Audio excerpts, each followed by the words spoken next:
El cambio de gabinete en el gobierno de Gustavo Petro, el nombramiento en la cartera más importante, en la del Interior, a una persona que no es de la entraña del petrismo, genera muchísima expectativa, pero también muchísimas preguntas. Bienvenidos a La Clave.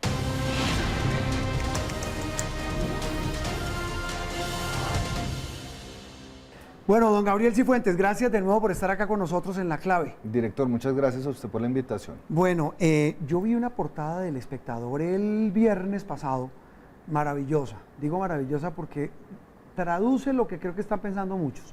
Juan Fernando Cristo, que fue ministro de Interior de Juan Manuel Santos, creo que 3 años. Sí. En una rueda de prensa el día anterior en la Casa de Nariño, después de aceptarle al presidente Petro volver a ser ministro del Interior de un gobierno tan lleno de polémicas en una sociedad tan polarizada, y arriba decía el cambio. ¿Cuál es la clave para entender el nombramiento de un santista pura sangre en el gobierno de Gustavo Petro? Director, además de ser santista, es un operador político reconocido en momentos en los cuales el gobierno se enfrenta a 2 legislaturas muy complejas. ¿Qué es un operador político? Un operador político es un político que sepa tender puentes, que sepa establecer conversaciones con los partidos, que pueda evitar los costos que significa una oposición que se va a ensañar con mociones de censura, debates de control político, Sí. con una agenda priorizada que no va a ver la luz en estos 2 años, pero que van a tratar de salvar. Usted lo dijo aquí en La Clave, Claro. de lo que está pasando. Ese es un punto, pero ¿sabe qué me llama la atención, Gabriel? Y quiero su opinión para entender. No sé si esa es la clave de esa designación, porque si usted escucha en las declaraciones del nuevo ministro lo que ha dicho, de todo ha hablado menos de agenda legislativa. Se ha concentrado en decir, mire, yo vengo a promover es que yo no he entendido toda la ecuación, una constituyente, una asamblea constituyente fruto de un acuerdo nacional, pero otros dicen no, él dice que viene a ser un acuerdo nacional fruto de una constituyente. No sé si la gente está entendiendo mal este galimatías. El tema de la constituyente se ha vuelto una muletilla que se salió de control, un concepto vago, abstracto, que ni siquiera dentro del mismo gobierno se entiende. Es un globo, dicen muchos del globo, gobierno. Pero tenemos un ministro que acaba de ser designado, que había criticado la posibilidad de una constituyente y que ha morigerado el discurso para decir, vamos a abrir unas conversaciones de carácter político para ver si dentro de los cauces constitucionales el próximo gobierno puede convocar una Asamblea Nacional. Es decir, seguimos en la incertidumbre completa frente al alcance de ese sueño del presidente de la constituyente y cómo eso se va a materializar. Usted habla de operador político. Ustedes, los que digamos hacen parte de ese círculo de opinadores, de analistas de la realidad política, son muy amables para referirse a los temas. Yo le voy a decir las palabras que dice la gente en la calle. Da más vueltas que Roy Barreras o que Juan Fernando Cristo, que es un camaleón, que es un voltearepas. Hace 20 días dijo eso, es inviable una asamblea constituyente. Hoy dice, sí, busquemos una asamblea constituyente. ¿Cómo entiende uno esa incoherencia? Yo creo que para el ministro Juan Fernando Cristo debe ser muy incómodo tener que salir a defender la idea de la constituyente cuando él mismo ha sido su principal crítico. Sin embargo, a diferencia, por ejemplo, de Roy, que usted lo señalaba, Juan Fernando Cristo ha trabajado en el gobierno de Samper, en el de Santos, en el de Petro, donde hay un hilo conductor y es el tema de la paz, el tema de la protección. En eso hay coherencia, ¿no? En eso hay coherencia, pero es un político curtido, ha estado en el Senado, ha sido viceministro, no es un outsider de la política y justamente por eso creo que el presidente tenía 2 alternativas. O nombrar un propias tropas que iba a dinamitar cualquier posibilidad de acuerdo en el Congreso, o una persona que se mueva como pez en el agua y que logre establecer esos canales de comunicación que el presidente va a necesitar para que su gobierno no fracase en los 2 años que le quedan. María Alejandra Villamizar entrevistó a Cristo al otro día de su designación y le preguntó a él, porque Cristo le dijo, mire, yo llego a buscar calmar a las aguas, los ánimos, en medio de esta polarización, esta histeria colectiva. Hay que buscar consensos, acuerdos. Vamos a hablar con Uribe, vamos a hablar con Vargas Lleras, vamos a hablar con todos los expresidentes que representan las diferentes alternativas políticas. Y María Alejandra, Cristo dice, es que esto hay que ponerle valeriana. Entonces, María Alejandra le dice, ¿usted es la valeriana para eso? ¿Usted cree que Cristo es como un antídoto contra eso? ¿Puede desarmar parte de esos ánimos tan caldeados? No, pero creo que puede controlar el daño. ¿Cómo? Aquí la pregunta no es qué va a lograr el ministro en 2 años en términos de agenda legislativa, en términos de descentralización, que es el gran tema, sino de qué manera puede evitar los golpes y los punch políticos que va a tener que enfrentar el ¿Cómo gobierno. los logra en este evitar? estableciendo, por ejemplo, le pongo un ejemplo muy concreto, Velasco había roto la unidad dentro del Partido Liberal con César Gaviria, aquí se va a poder tender un... ¿Cristo lo puede hacer? Cristo no es tan pugnaz como Velasco al interior de la convención del Partido Liberal, entonces puede recuperar algunos votos ¿Tiene en algún el tipo, Senado. no sé si de cercanía o ascendencia sobre César Gaviria?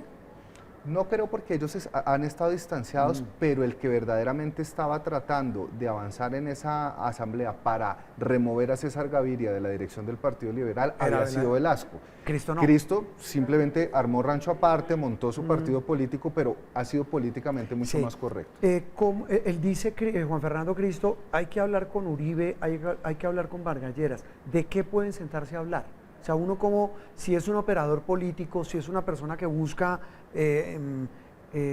ser la valeriana en esta tormenta política nacional, ¿cómo lo puede ser un tipo como Juan Fernando Cristo?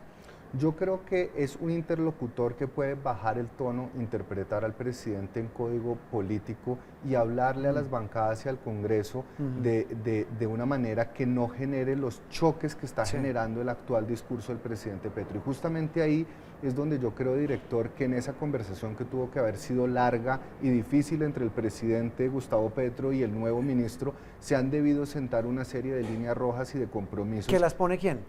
En este caso yo creo que es Juan Fernando Cristo porque es el que sorprende al aceptar la designación como ministro. Deme dos que cree usted pudo haberle dicho, oiga, presidente, yo le jalo a ser ministro de su gobierno, pero esto no y esto no. No desautorizar lo que dice el ministro, que es un riesgo muy grande. ¿Usted se imagina una levantada a las 6 de la mañana de Juan Fernando Cristo a ver la cuenta de X de Petro? Pero, presidente. pero le devuelvo la pregunta, ¿usted se imagina si a los 6 meses renuncia Juan Fernando Cristo al gabinete? ¿Quién asume ese costo político? El gobierno asumiría un costo político demoledor. altísimo. Al haber puesto a Juan Fernando Cristo, desautorizarlo y que le renuncien al gobierno. Entonces estamos en un momento donde ya en el ocaso del gobierno se necesita estabilidad y el presidente Gustavo Y la otra Petro línea roja que le pudo haber dicho, mire, eso no le jale. La reelección. Esa sin duda creo tal vez como la más gruesa de esas líneas. La reelección, el tema de la constituyente, yo también creo que a pesar de que haya tenido que recular en su posición el ministro Juan Fernando Cristo, una de las condiciones fue, si se habla de constituyente, se tiene que hablar dentro del marco del artículo 376 de la Constitución. Una pregunta que me dijo una señora, dijo, pregúntele a ese señor Gabriel con el que usted habla, que es tan letrado, lo siguiente. Uno, ¿cómo le cree o les cree a dos personas tan incoherentes políticamente como Juan Fernando Cristo, que ya vimos la incoherencia tan terrible, que hace 3 semanas dijo nada de constituyente y entra el gobierno a decir defiende la constituyente, y al presidente Gustavo Petro que dice voy a buscar un acuerdo nacional y a los 5 minutos en X en su cuenta pone un trino insultando a medio mundo? ¿Cómo les cree uno a esas dos personas? Yo le diría a esa señora que... Es una razón de la señora. Yo le diría a esa señora que no hay que creerles, que le doy toda la razón, que a los políticos en este país no hay que creerles y que es el tiempo el que dirá si efectivamente esa decisión política de carácter estratégico rindió los frutos o no frente a un proyecto que trasciende nuestro conocimiento y es un proyecto político pensado para el 2026. Eso le iba a preguntar, porque si uno escucha entre líneas, y yo creo que ni entre líneas, muy de frente a Juan Fernando Cristo, él dice, pensemos en que esa asamblea constituyente no sería este gobierno. Yo no entiendo cómo promover una constituyente que no va a ser en este gobierno. Entonces lo que plantean es que esa constituyente se promueva en el próximo gobierno, ¿pero por quién?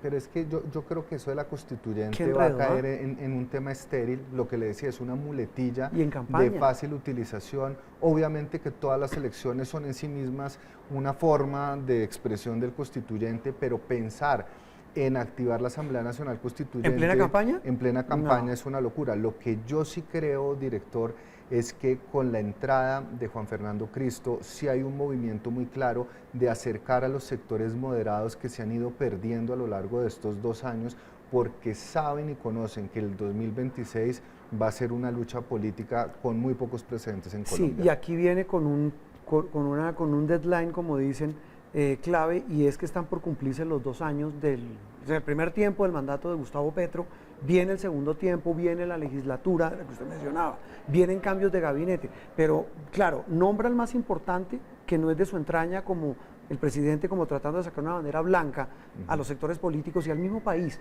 Oiga, yo no quiero seguir más en peleas, busquemos consensos, pero nombra en el resto de gabinete, de los cambios que ha hecho, a gente que es de su entraña.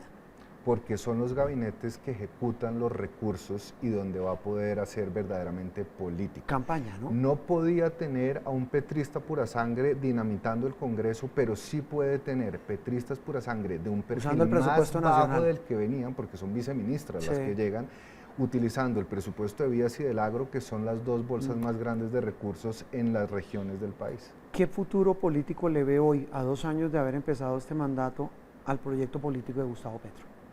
En política, una semana a largo plazo, estamos apenas a mitad de tiempo, pero creo que va a ser muy difícil revertir una tendencia que ya se ha consolidado. ¿Qué es cuál?